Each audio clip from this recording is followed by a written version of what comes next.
In 1978, when I was 19 years old, I went to the Rainbow Gathering, and a man, or a little guy, actually, a little brother, pulled me into the tent. He says, "The Master wants to speak to you. The Master wants to speak to you." And I said, "Master? What Master?" I'd already been hanging out with Fred and kind of was familiar with meditation and Yogananda. And there he was, this guy, really young, and he was sitting in the full lotus, and he taught me how to do pranayama breathing technique called a fire breath, and how to look into the third eye. And part of the spiritual process of this invoking of the light, which Isis has just shared with us, is it's a physical process. It's an attunement and a vibration of the physical body. And there are many different bodies, multiple aspects to our spiritual consciousness. So I recommend people become familiar with the Kriya Yoga, or the science of the still breath. Meditate means meditare, to wait in the middle. So we wait in the middle of our breath. A very long, slow, deep breath, offering the in-breath to the out-breath. This invokes a powerful presence of consciousness into our beings and helps us illuminate our consciousness and connect to our divine self, our over self-I am presence. At a very young age, I was looking out, gazing past the planets. I was looking for total view. And I was inspired by the Great Pyramid and propelled by a sincere desire to know. When I asked a friend of mine, I was talking about pyramids at 16, and she says, "Oh, I know the Pyramid Man. He lives up on the hill." So I went up and met Fred Bell, and he had just started this company called Pyramid. And he started out with this pyramid I have on my head. It's a single gold pyramid. It steel frame with nickel and gold plating. And he had contact with sannyasi, and he had a history. He lived in this house here. And these are some of the systems that we developed, and I'll be explaining these tomorrow for those of you who are staying. We're going to actually experience them, and I'll explain how they work and all that stuff. I'm not going to go too into that, but I do want you to know that we created a little portal, vortex like this, that we utilize lasers and crystals. Now check this one out.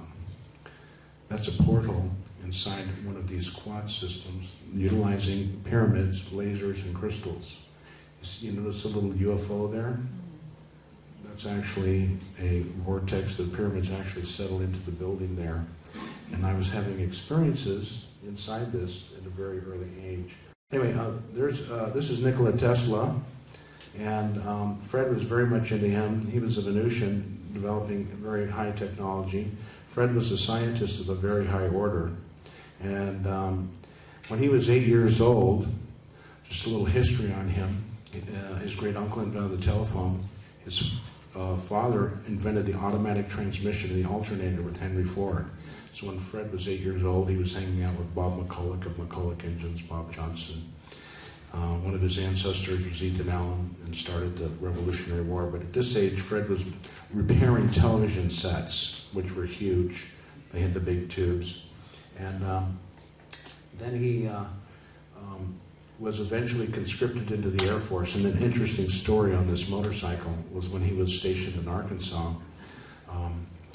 He was conscripted at the age of 17. He had a PhD in physics at 15.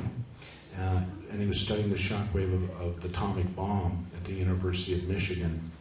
So he understood the negativity of nuclear power. And this motorcycle, he ended up crashing in Arkansas. Some years later, he had a projector, which is back there. I guess Cobra didn't bring it, but it's a device that looks like this, and it's standalone. And he was looking for a motorcycle like this in a memory. Well, you want to manifest things with scalar technology in your life, whether it be world peace or different things that magnetize to you. This technology can amplify and speed up the process of what's called the secret, whereby your consciousness manifests things into reality. And he actually manifested the very motorcycle that he crashed. The person that bought it had never used it, was passed on to their daughter, and he bought that very same motorcycle and had the bent handlebar that he had. So his technology is for real, it works. This was his Eastern teacher. After working for the Air Force at Point Reyes, California, where he was observing UFOs coming in at 15,000 miles an hour, and they were filling out the DDS 332 forms, the watch commander was burning them. He said, "You can't do that, that's public knowledge." And they said, oh yes, we can. You gonna be an upstart? And he says, yes, I am. They put him in a straitjacket, and he negotiated an honorable discharge and left the military.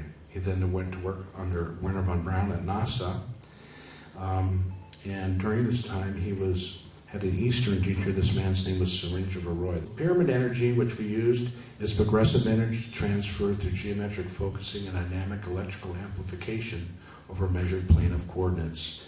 This is a Tesla coil field, and you see the divine masculine and feminine energies within the pyramid.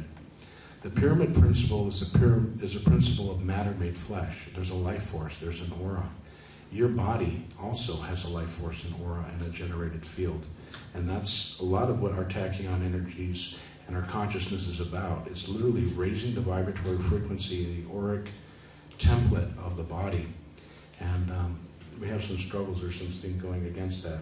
These are the divine masculine and feminine vortexes that is the essence of each person's Merkaba field. The person could be placed in the middle of that. There are pyramids being found. This one's being found underneath the Bermuda Triangle. There's just one of the people in our group. Pyramids have all kinds of uses. They can do fruit. And you can actually wear them on your head, and your pineal gland is inside the king's chamber. I also have some of these other sacred geometric shapes up here, which I've had made. And these eventually will be used in a light show. These are for sale. We will be plated. I can have these plated in gold, and then I will dip them in crystal dust, and you can use lasers. This is one of Semyassi's beam ship. This is where they're from. This is the procession of the equinox. This is Master Hilarion.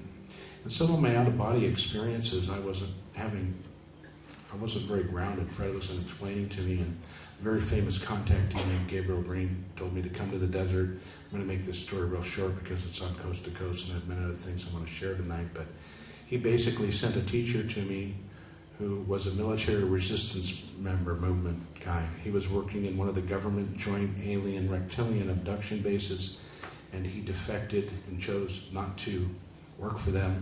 They said he was going to prison, and Semyassi came down and freed him from prison, put her hand over the lock. He got out, and he basically goes wherever they tell him to go, and he brings energy to positive people, and he breaks up what we now know as archon or negative psychic attack energies upon certain people. He works cloaked behind the light. He would just go into a room and do energy things and shift the things around so that innocent people would not be bothered under the spell of negativity. This is a ship that appeared in the desert, something like this. It was raining fire with Gabriel Green, myself, Michael L. Leachin, and this military guy. And I had a telepathic communication because I had been praying to Semyassi. They were following me down the hill here when I lived in Bluebird. And I was crying. I was having these out-of-body experiences. And I tried to tell my family. They didn't really get the reality of it. They still don't, maybe, perhaps, but I'm hoping they're going to see that I'm not alone here, that many other people have had experiences, and it's a positive thing, and it's an uplifting thing, and it's a healing thing. The ship rained a fire beneath itself, the ionized cloud, and I had a telepathic communication. She said, well, now you know, Rob. And I was crying and feeling really happy. I asked her some questions, and she answered. And then I said, well, could you land? And she said, no, you'd think you're the Messiah. So, anyway, I knew she wasn't going to land, and that the military guy was following the telepathic conversation said, well, Rob, he goes, you've seen enough, and we can go. So now I knew that they were real. I wasn't a figment of my imagination. It wasn't a drug trip. It was a real physical thing, and that there was a purpose and a mission to that. And I maybe regret it a little bit now, but I turned my back on a UFO. I was right there. I said, she's not going to land. I don't need to see it anymore. I'd already seen them following it, but now it was a close-up, real thing for me.